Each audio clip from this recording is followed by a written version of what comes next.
Chapter 8. The Queen's Croquet-Ground. A large rose tree stood near the entrance of the garden. The roses growing on it were white. But there were 3 gardeners at it, busily painting them red. Alice thought this a very curious thing, and she went nearer to watch them.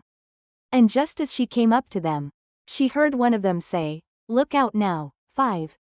Don't go splashing paint over me like that." "I couldn't help it," said 5, in a sulky tone. 7 jogged my elbow. On which 7 looked up and said, "That's right. 5, always lay the blame on others." "You'd better not talk," said 5. "I heard the Queen say only yesterday you deserved to be beheaded." "What for?" said the one who had spoken first. "That's none of your business, 2, said 7. "Yes, it is his business," said 5, "and I'll tell him it was for bringing the cook tulip roots instead of onions." 7 flung down his brush, and had just begun well, of all the unjust things, when his eye chanced to fall upon Alice, as she stood watching them. And he checked himself suddenly. The others looked round also, and all of them bowed low. "Would you tell me," said Alice, a little timidly, "why you are painting those roses?" 5 and 7 said nothing, but looked at 2. 2 began in a low voice, "Why, the fact is, you see, miss, this here ought to have been a red rose tree, and we put a white one in by mistake. And if the Queen was to find it out, we should all have our heads cut off, you know. So you see, miss, we're doing our best, afore she comes, to." At this moment 5, who had been anxiously looking across the garden, called out, "The Queen! The Queen!" and the 3 gardeners instantly threw themselves flat upon their faces. There was a sound of many footsteps, and Alice looked round, eager to see the Queen. First came 10 soldiers carrying clubs. These were all shaped like the 3 gardeners, oblong and flat, with their hands and feet at the corners. Next the 10 courtiers. These were ornamented all over with diamonds, and walked 2 and 2, as the soldiers did. After these came the royal children. There were 10 of them. And the little dears came jumping merrily along hand in hand, in couples. They were all ornamented with hearts. Next came the guests, mostly kings and queens, and among them Alice recognized the white rabbit. It was talking in a hurried, nervous manner, smiling at everything that was said, and went by without noticing her. Then followed the Knave of Hearts, carrying the king's crown on a crimson velvet cushion. And, last of all this grand procession, came the King and Queen of Hearts. Alice was rather doubtful whether she ought not to lie down on her face like the 3 gardeners. But she could not remember ever having heard of such a rule at processions, and besides, what would be the use of a procession, thought she, if people had all to lie down upon their faces, so that they couldn't see it? So she stood still where she was, and waited. When the procession came opposite to Alice, they all stopped and looked at her, and the Queen said severely, "Who is this?" She said it to the Knave of Hearts, who only bowed and smiled in reply. "Idiot," said the Queen, tossing her head impatiently, and, turning to Alice, she went on, "What's your name, child?" "My name is Alice, so please your Majesty," said Alice very politely, but she added, to herself, "Why, they're only a pack of cards, after all. I needn't be afraid of them."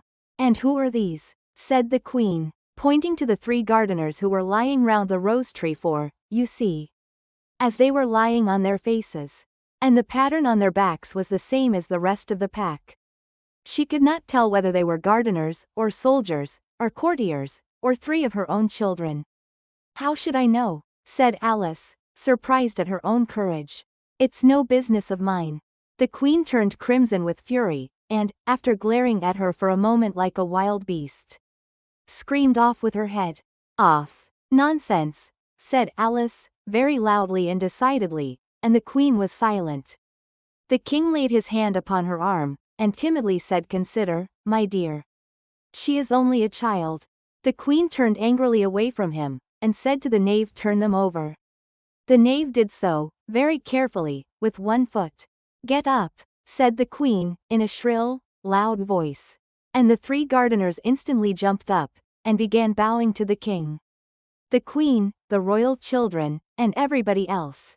"Leave off that," screamed the Queen. "You make me giddy." And then, turning to the rose tree, she went on, what have you been doing here?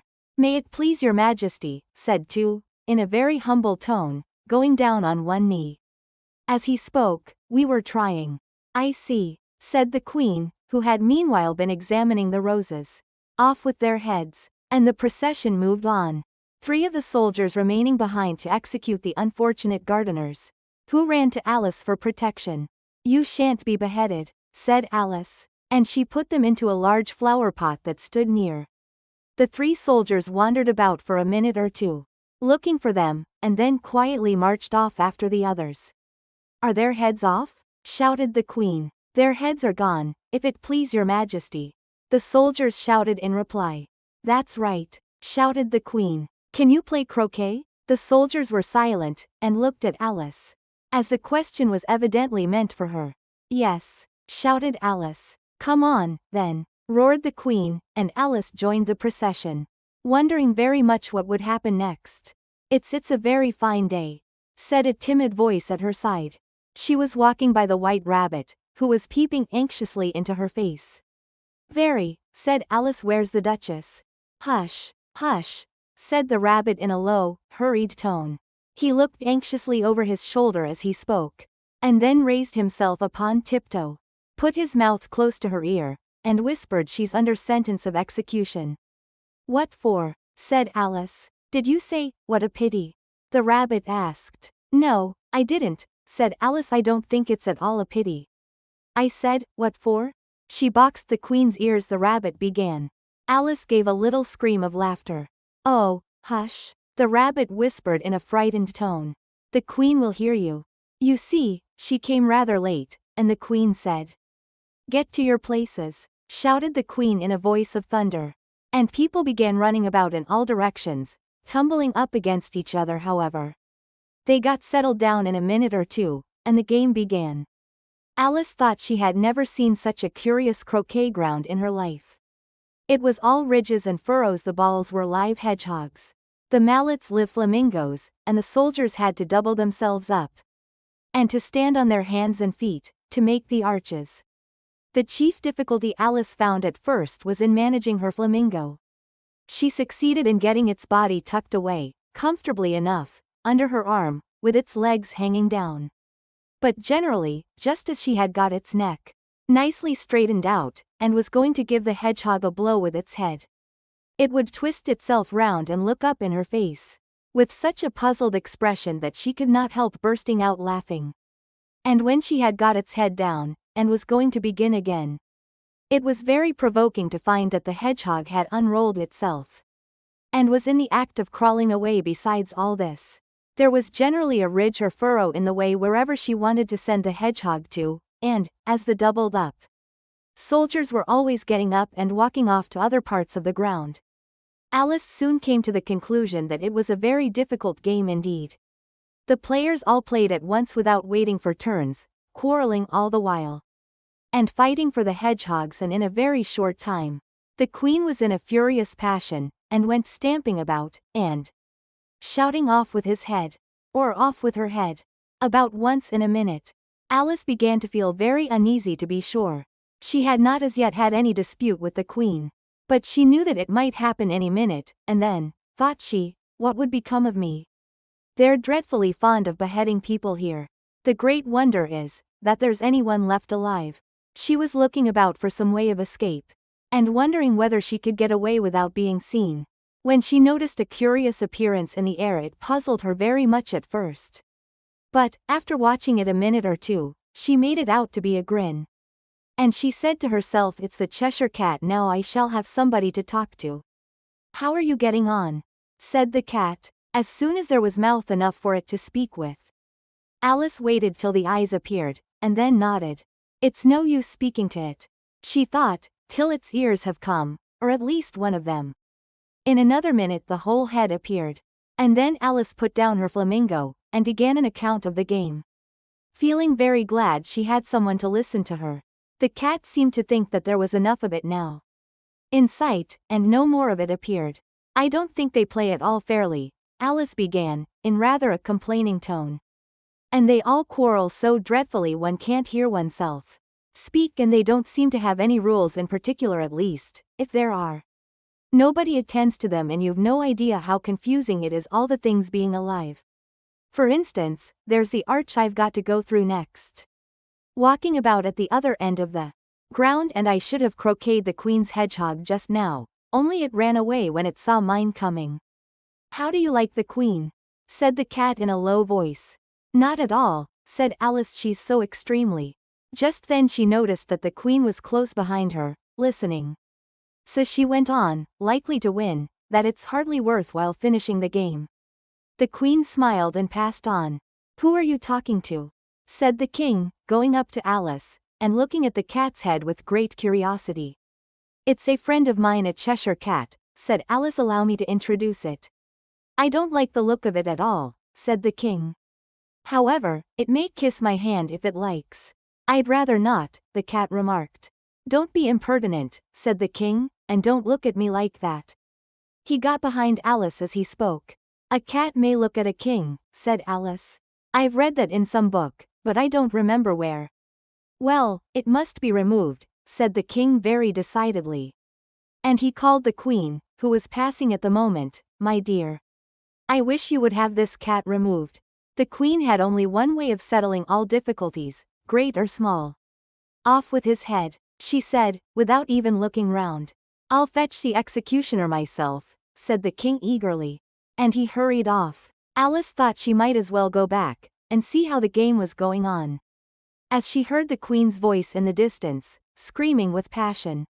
She had already heard her sentence 3 of the players to be executed for having missed their turns.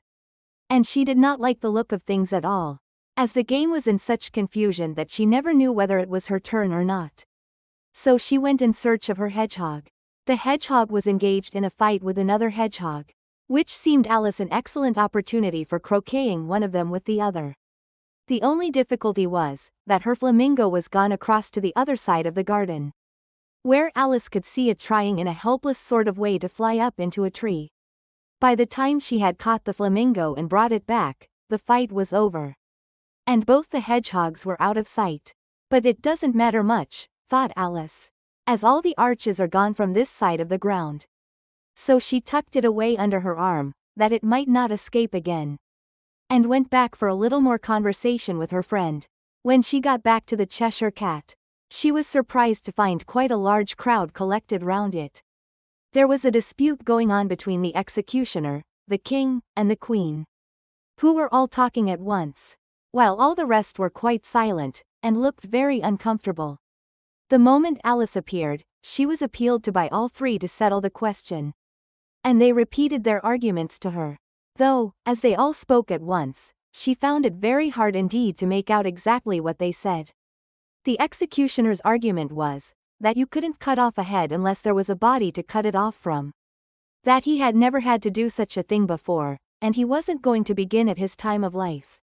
The king's argument was, that anything that had a head could be beheaded. And that you weren't to talk nonsense. The queen's argument was, that if something wasn't done about it in less than no time, she'd have everybody executed, all round. It was this last remark that had made the whole party look so grave and anxious. Alice could think of nothing else to say but, "It belongs to the Duchess, you'd better ask her about it. She's in prison," the queen said to the executioner. "Fetch her here." And the executioner went off like an arrow. The cat's head began fading away the moment he was gone, and, by the time he had come back with the Duchess, it had entirely disappeared. So the king and the executioner ran wildly up and down looking for it, while the rest of the party went back to the game.